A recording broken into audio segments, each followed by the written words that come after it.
Hey guys, it's Ryan here with another video. Hope you guys are having a good day.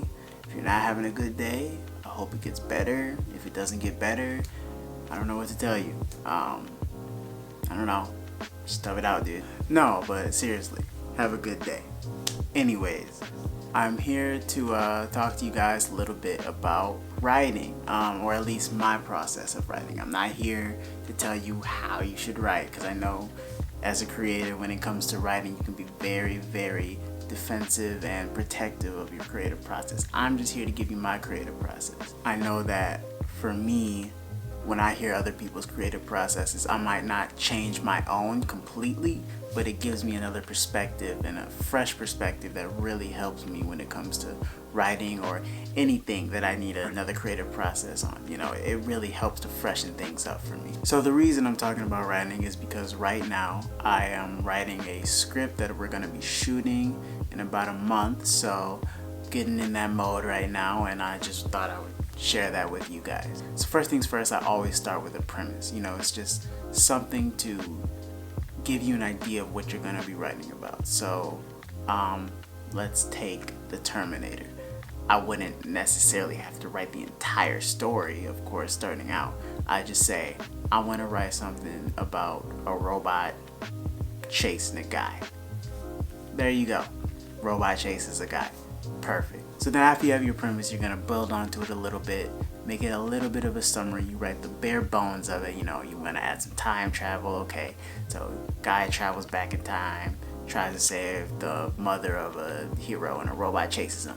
That's the logline. You don't have to write everything about it. You don't have to say every little thing that happens. I just like to have a summary. So me personally, I like to keep my story simple. And I know that's not for everyone. You know, there are the Christopher Nolans of the world who can write an Inception or a Memento, which is a very complex plot.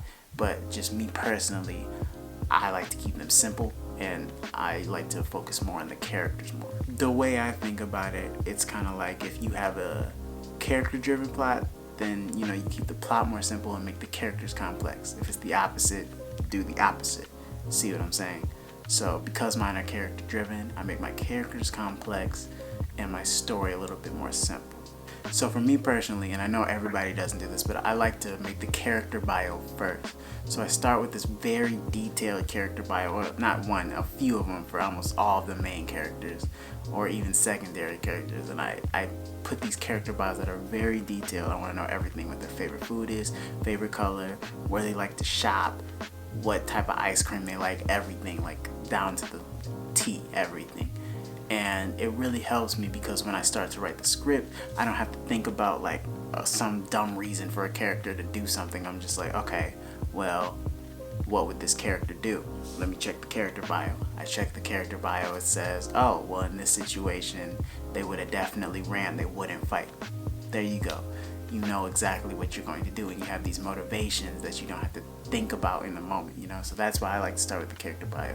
And because my characters are complex, it adds complexity to the plot in itself just because the characters are complex. You know what I'm saying? Like I said, you know, you want to have a summary, but I give myself a whole bunch of room to let these characters work around within the story. So, you know, sometimes my script will turn out a bit different from the summary because I'm like, this is what I thought they would do, but according to the character bio, according to my characters, they're gonna do something different. You know, the character kind of writes itself. It has a mind of its own, if you know what I mean. Maybe I'm starting to sound crazy. I don't know. Writers are kind of crazy. If you're a writer, you're crazy. That's how it is. It's just the way it is, dude. I don't know what to tell you. So another factor I do when writing, and this might not apply to you if you're not writing something that needs to be shot, but for me as a script writer, I like to write things that are more simple and easy to shoot. You know what I mean? So for instance, I'm not gonna have, you know, Star Wars level script when I know that I don't have like $100 million. It doesn't even have to be on that level. Sometimes it's just, I like to, like, one of the things I really like is keeping the characters in the scene like small. So I'll have maybe up to 3 characters in a scene at a time, important characters in a scene at a time, so that I don't have to focus on all these different people at the same time. I can focus on, you know, those 3 people, their interactions with each other, and it makes it a lot better because I can just focus on that. And you know, the way I am, I like to zero in on things. So when I zero in on those characters, I'm like, okay, this is what they're gonna do. I don't have to worry about what these other people are doing around here, but this is exactly how they act. We know their dynamic. Like I said, I'm not telling you how to do anything. This is just my way of doing it. So, you know, if you have a different way, that's fine. I just like to do it that way because, you know, I direct most of the things I shoot.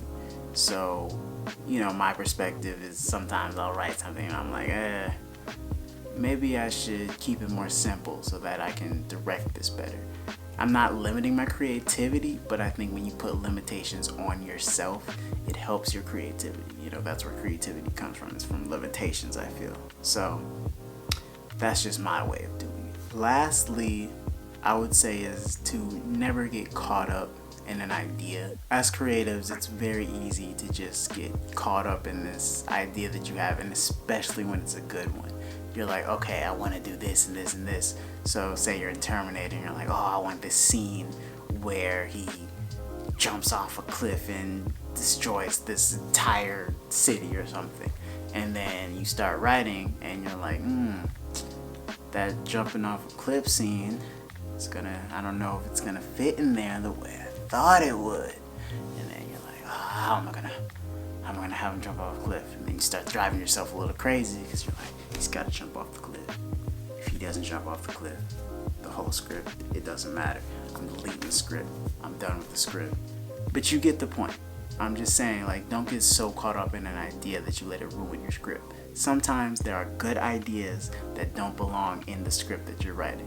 Maybe save it for another one. And it can be really hard. It can be painful even because you feel like it's your baby, especially when it's a good idea. And you write it in and you're like, I don't know if this belongs. If you feel like it doesn't belong, I would advise you to just take it out. Just take it out. And that can be liberating sometimes. Sometimes it's very liberating, just take it out. This here is a tip more from an editor, but it still helps for writing. When you're editing, you learn that, and it sucks when you edit, and especially when you shot the footage and you edit it, you'll see some shots that you're like, oh, this is amazing. And then you're like, where do I put this? And you're trying to figure out where to put the shot, and it just doesn't belong there. It's a great shot, but it doesn't belong there. I apply that same rule to script writing. Great idea, doesn't belong in the script. Take it out. Don't keep it. Don't even stress about it. Just take it out. If you thought of that idea, you can think of 1,000 more better ones. So don't even worry about it. So yeah, that's about it. That's all I can think of right now. But what about you guys? Let me know if you have a different creative process. I want to know everybody's creative processes. Like I said, that's why I shared it, because it helps me to know what other people's creative processes are. So I hope that me sharing mine helped you. Hope all you writers out there have a good time. And if you're not a writer, I hope you enjoyed the video anyways, and maybe you'll start to write something. Who knows? Thanks for watching. I'll see you guys later.